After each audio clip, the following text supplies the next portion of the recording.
یہاں سے فوجیں چلیں گی، سیاہ علم برآمد ہوں گے اور کوئی طاقت انہیں روک نہ سکے گی، ان کا منہ پھیر نہ سکے گی، یہاں تک کہ وہ ایلیا حضور کے زمانے میں یروشلم کا نام تھا، یہاں تک کہ ایلیا میں جا کر نصب ہو جائے گا۔ گویا کہ یہ جو ہمارے ہاتھ سے نکلا ہے قبضے سے، پہلے بھی عربوں کے ہاتھوں سے نکلا تھا بیت المقدس، یروشلم، عرب واپس نہیں لے سکے تھے۔ کرد خون صلاح الدین ایوبی اس نے واپس لیا، عربوں میں دم نہیں رہا تھا، عیاشیوں کی وجہ سے کھوکھلے ہو چکے تھے۔ میں تجھ کو بتاتا ہوں تقدیر امم کیا ہے، شمشیر و سنا اول، طاؤس و رباب آخر۔ یہی وجہ ہے کہ تقریباً 20 صدی کے بعد ان کی حکومت ختم۔ آشمارا حق بود گر خون بارد بر زمین، بر زوال ملک مستعصم امیر المومنی۔ یہ ہوا کہ نہیں ہوا؟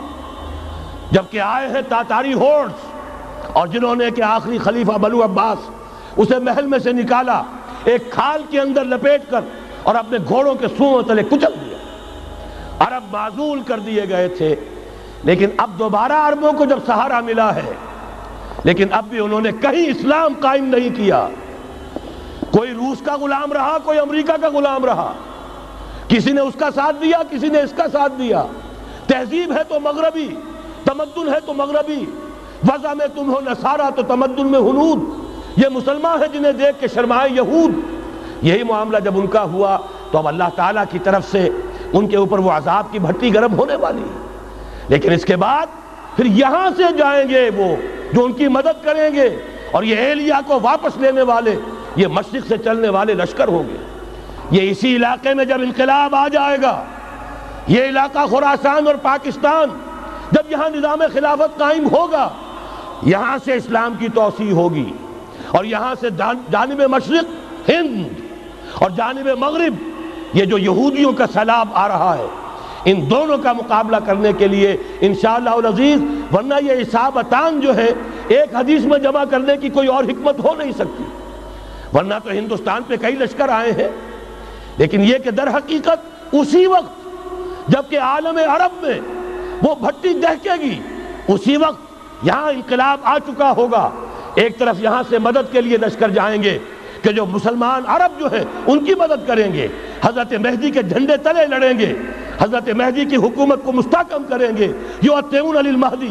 دوسری طرف وہ ہندوستان کی طرف پیش قدمی کریں گے، اور یہیں سے جیسے اس وقت سیلاب نکلا تھا جزیرہ نما عرب سے، ایک داہنی طرف ایک بائیں طرف، ایران، افغانستان، ترکستان، ادھر مصر، لیبیا، الجزائر، مراکش، موریطانیہ، اسی طریقے سے انشاءاللہ اسی علاقے سے اس کا آغاز ہوگا اور بات آگے بڑھے گی۔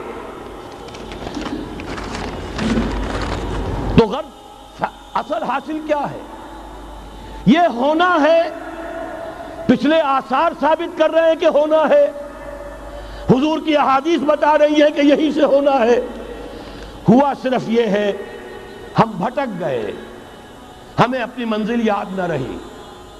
میں تو بہرحال ان لوگوں میں سے ہوں جنہوں نے نعرے لگائے تھے پاکستان کا مطلب کیا، لا الہ الا اللہ۔ میں سن 46 میں یہاں حبیبیہ ہال میں قائد اعظم نے مسلم اسٹوڈنٹ فیڈریشن کے جس اجلاس کو خطاب کیا تھا، ضلع حصار سے جو 2 ڈیلیگیٹ آئے تھے ان میں سے ایک میں تھا۔ میں نے بہرحال اس تحریک میں بھی حصہ لیا ہے، ایک ننھے کارکن کی حیثیت سے لیا ہے، پھر حالات کو بدلتے اپنے آنکھوں سے دیکھا ہے، ہم کہاں سے کہاں جا پہنچے ہیں۔ ضرورت صرف اس بات کی ہے کہ آج ہمارا حال یہ ہے، ہماری قیادت، ہماری سیاست ان لوگوں کے ہاتھ میں ہے کہ وہ فریب خوردہ شاہی کے پلاح و کرگسوں میں اسے کیا خبر کہ کیا ہے، تب وہ تاب جاویدانہ، ان کی تہذیب مغربی، ان کی ذہنیت مغربی، ان کی وضاقتہ مغربی، ان کا تمدن مغربی، ان کی سوچ مغربی، ان کے سارے اطوار مغربی۔